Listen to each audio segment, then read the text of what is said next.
Le lycée Louis Massignon a le plaisir d'accueillir le comédien, auteur, metteur en scène et directeur artistique Reda Cheretia. Artiste accompli, il évolue dans le spectacle vivant depuis plus de 20 ans, avec de nombreux succès à son actif. Qu'est-ce qui vous a donné envie de devenir acteur? Le cinéma. Moi, c'est le cinéma qui m'a donné envie d'être acteur, et plus précisément un James Bond, mais pas pour jouer James Bond, pour jouer le méchant dans James Bond. J'avais 9 ans, et c'était Moonraker avec Michael Lonsdale, et j'ai eu la chance, quelques années plus tard, de rencontrer Michael Lonsdale et de lui dire que c'était grâce à lui que je suis devenu comédien, entre autres. Voilà. Préférez-vous jouer ou mettre en scène? Alors, je préfère jouer.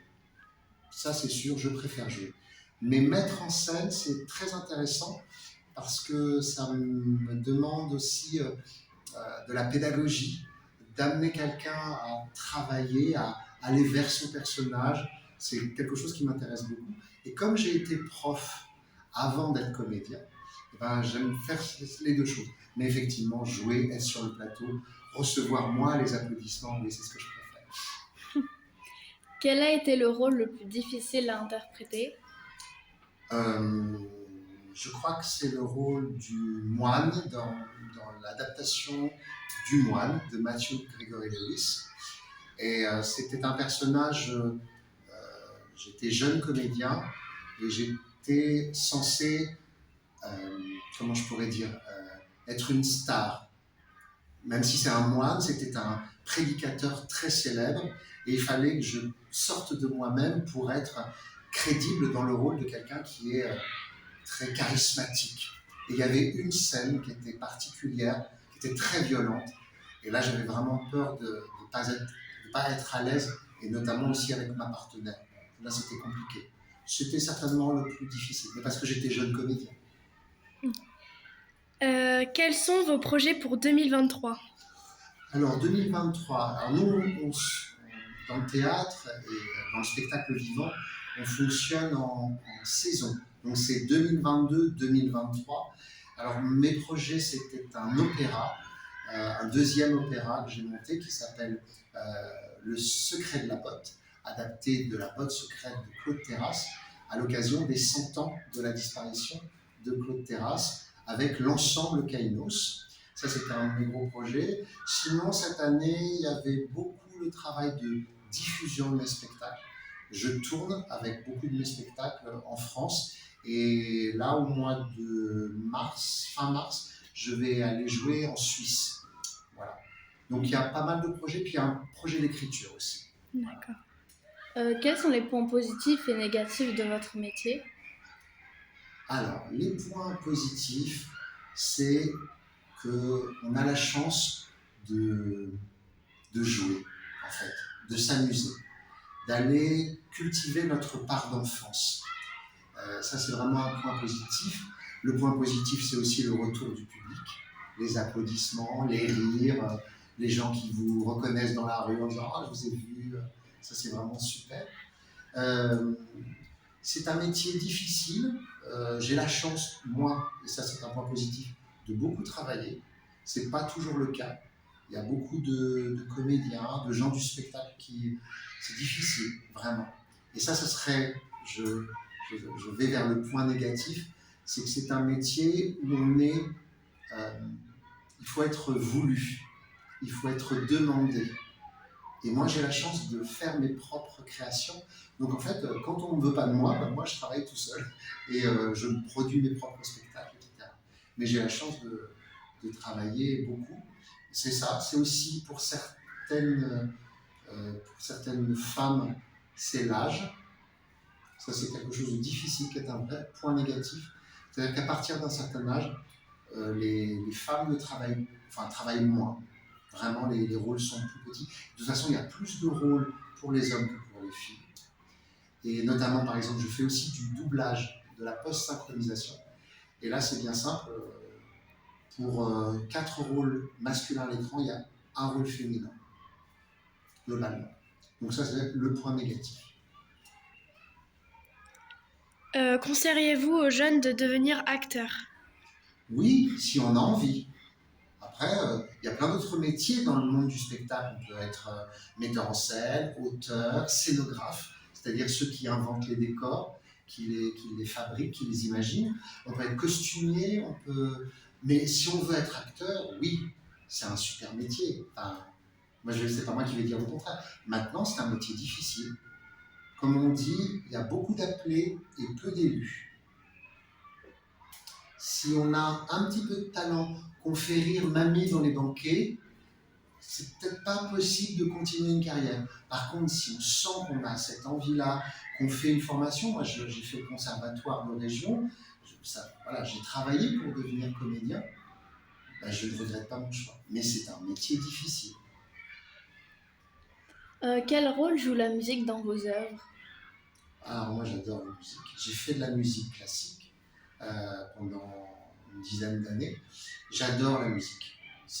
Pour moi, la musique me permet, en tant qu'auteur par exemple, elle me permet de m'imaginer des choses. La musique devient une inspiration à la narration. Quand je prépare un rôle, je le prépare aussi via la musique. Ça m'inspire. Et évidemment, quand je crée un spectacle, et encore plus un opéra ou un spectacle musical, pour moi, elle a toute sa part, elle est très importante. J'adore chanter en spectacle.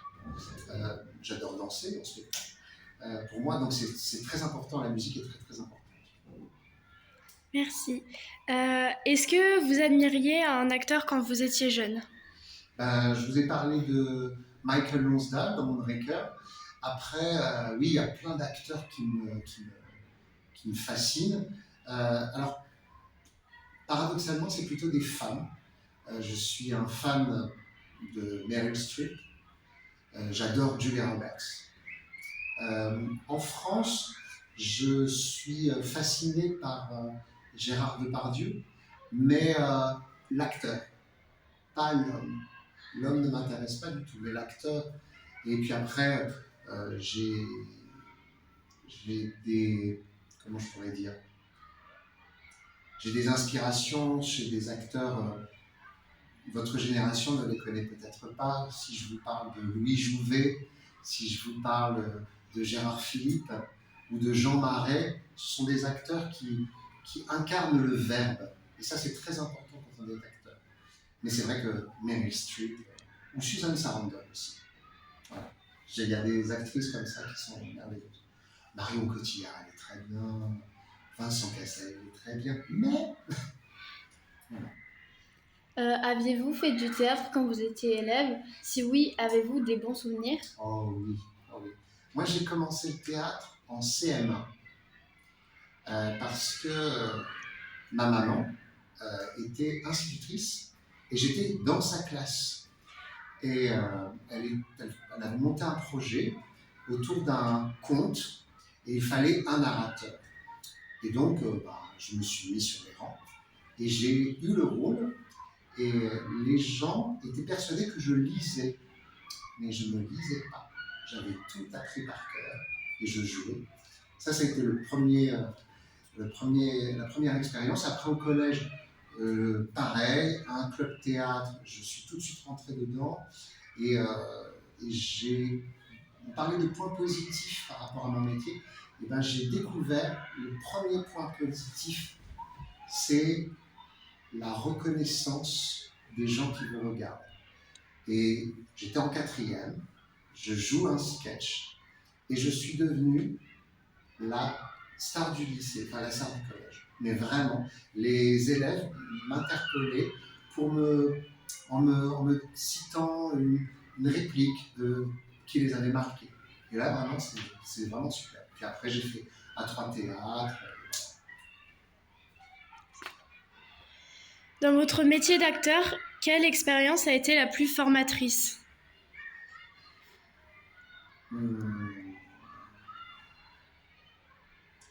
Toutes sont formatrices. Alors après, à chaque fois, moi j'aime bien, parce que j'aime bien quand il y a des choses nouvelles, mais la plus formatrice pour moi, je crois que ce sont les premières.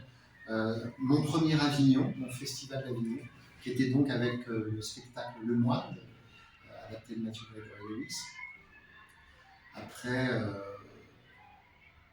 mon premier spectacle à moi, voilà, Stand By, qui est parti sur ma violon. Ça, c'est très formateur parce que c'est la première fois où je jouais et en même temps je mettais en scène. Voilà. Mais j'ai pas vraiment d'idées, d'anecdotes précises sur un truc qui a été le plus formateur. J'apprends tous les jours. Même aujourd'hui, j'apprends. Vous avez fait du doublage. Pouvez-vous nous expliquer en quoi cela consistait? Bien sûr, eh ben, le doublage, c'est quand on a un film dans une autre langue, eh bien, des acteurs français sont appelés pour eh bien, donner leur voix au personnage du film. Alors moi, j'ai travaillé beaucoup, parce qu'on a un petit studio à Lyon, j'ai travaillé beaucoup sur du manga. Voilà. Donc il y a des codes à avoir, on crie beaucoup, parce que évidemment le japonais est une langue très particulière, et donc il faut donner le côté français à des personnages japonais. Donc ça, c'est compliqué. Est-ce que vous pouvez nous dire, parce qu'il y a beaucoup d'élèves qui sont amateurs de manga et qui vont regarder la vidéo, est-ce que vous avez des mangas que vous avez, des animés que vous avez doublés Voilà, moi, alors je vais être très honnête. Oui, je pourrais, mais le truc, c'est que nous, quand on est comédien, pour éviter tout fuitage, on ne nous dit pas pourquoi on va doubler. D'accord. Donc, on me donnerait des images, dire ah oui, ça je l'ai fait, mais je ne connais pas le titre. Je ne voudrais pas dire de bêtises.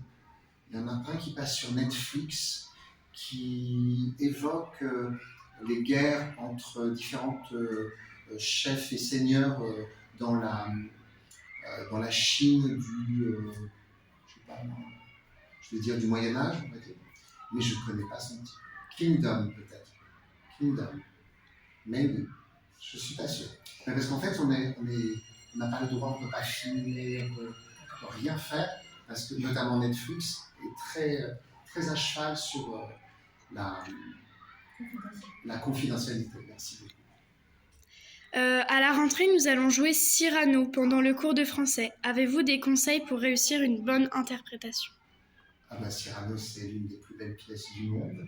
Voilà, moi je n'ai pas encore eu la chance de jouer cette pièce. En fait, le théâtre, le conseil que je donne le plus, moi qui me mets en scène, donc je travaille avec des comédiens qui ont de l'expérience et des comédiens qui n'en ont pas, c'est qu'il faut essayer de trouver le juste équilibre entre être le plus naturel possible et le moment où on peut jouer avec les mots. La grande tirade du nez, il faut être capable de la dire, mais pas de la réciter. Il faut la ressentir. C'est ça le plus important. Et puis, il faut se dire que les mots d'un auteur, il a travaillé dessus, mais le comédien se doit de faire sa petite cuisine interne entre respecter la langue, le phrasé, et en même temps apporter sa propre patte, sa propre interprétation. C'est ça qui est le plus important pour moi. En tout cas, être naturel. Quelles sont les différences entre le théâtre et l'opéra? Alors, le théâtre, ça, je maîtrise. L'opéra, j'ai des gens qui travaillent avec moi. Notamment, j'ai un directeur musical, j'ai un chef de chœur, parce que pour parler à un chanteur, c'est pas la même chose que parler à un comédien. Donc il y a tout un travail. Il y a certains chanteurs qui sont posés à un endroit et il faut que j'ai une grue pour pouvoir les soulever, pour les placer à un autre endroit. C'est un travail, c'est compliqué. C'est la plus grande différence. C'est qu'un chanteur, c'est un interprète, mais c'est un interprète qui a aussi une autre façon de s'exprimer. Et donc, on doit essayer de s'apprivoiser l'un l'autre. C'est la plus grande différence. Après, quand je travaille avec des comédiens, on a le même langage. On se comprend. Parfois, je demande soit un peu plus dans telle couleur de jeu, et il comprend. Avec un chanteur, je vais devoir lui demander de comprendre un peu le mécanisme global de ma mise en scène pour qu'il puisse voir comment il va se déplacer sur le plateau. Parce qu'il a une technique vocale Je ne dois pas entraver cette technique-là. Quel a été le plus grand succès de votre carrière? Il est encore à venir, mais le plus gros succès, j'ai 3 pièces qui ont... Voilà, il y a une pièce stand-by qui, ça fait 10 ans qu'elle tourne, et on va encore la tourner. Voilà, elle est demandée en France, en Belgique, en Suisse. Je crois je ne peux pas donner un chiffre exact, mais on a dû déjà bien dépasser les 200 000 spectateurs. Oui, mais quand on la joue beaucoup. Donc, voilà. Après, il y a La Guerre des Mers. C'est un spectacle là que j'ai écrit et que je mets en scène, donc je ne joue pas dedans. Là aussi, c'est un très gros succès. Et puis, qu'est-ce qui pourrait être le troisième? C'est Bien fait pour moi, qui est un genre de comédie musicale. Voilà. Pour quelle occasion vous retrouvez-vous à Abu Dhabi? Eh bien, je me retrouve à Abu Dhabi parce qu'on m'a fait l'honneur de m'inviter en tant que comédien, artiste en résidence ici. Je suis à l'auditorium et je vais recevoir des classes pour travailler avec eux sur le théâtre, notamment sur des scènes, voilà. Parler aussi avec les jeunes reporters sur mon métier. Et puis avec les classes de terminale, comme j'ai été prof, je mets aussi mon expérience de pédagogue au service de la prise de parole. Et je travaille avec, donc dans des établissements scolaires, mais je travaille aussi à l'université avec les guides conférenciers interprètes. Je fais ce qu'on appelle du média training avec des hommes politiques, aussi pour les entraîner à prendre la parole en public. Et je travaille avec des entreprises, avec des salariés d'entreprises qui veulent améliorer leur savoir-être et le savoir-faire dans la prise de parole. Voilà. Et donc c'est dans ce cadre-là que je viens ici au lycée français d'Abu Dhabi. Quel est le plus beau sentiment ou émotion que peut ressentir un acteur sur scène? La joie. La joie quand à la fin, les spectateurs applaudissent, quand ils vous regardent et que vous sentez qu'ils ont apprécié ce que vous faites, ce que vous avez fait. C'est vraiment ces moments-là qui sont très très forts. Pour certains spectacles, on a même des gens qui vous attendent à la sortie pour vous dire combien c'était formidable. Et ils sont presque émus de vous le dire. Alors, donc, l'émotion pour nous, elle est décuplée parce que nous, on fait ça, pour que les gens ressentent une émotion. Le spectacle, le théâtre, le cinéma, les acteurs, on est juste des transmetteurs d'émotions. On passe aussi la parole d'un auteur, mais si devant nous, les gens ils réagissent pas, ils s'ennuient, on a un peu raté notre travail. Mais quand ils réagissent, quand ils rient, quand ils sont émus, c'est super. Quelles sont les difficultés que vous rencontrez au quotidien en tant qu'acteur? Alors, moi, j'ai pas beaucoup de difficultés. J'ai vraiment beaucoup de chance de gagner ma vie, d'avoir beaucoup de projets. Donc moi, j'ai pas trop de difficultés. Mais les difficultés que l'on rencontre, nous, les comédiens, c'est que parfois, on n'a pas de projet.